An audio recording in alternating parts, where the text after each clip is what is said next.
Heute habe ich eine schöne Polka mit dabei, auf zum Terrassenfest. Seit kurzem auch ein Lernlied auf unserer Seite, spiele ich jetzt kurz vor.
Ganz schön lang.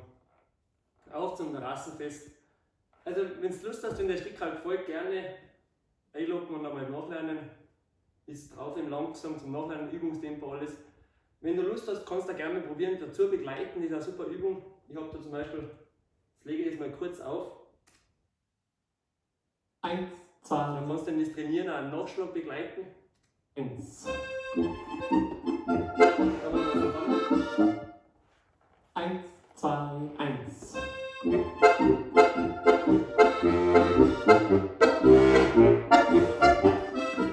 ist echt gar nicht einfach, das mit Druck und Zug mit der 4. Stufe, das Begleiten, auch Nachschlag alleine, kannst du gerne mal ausprobieren.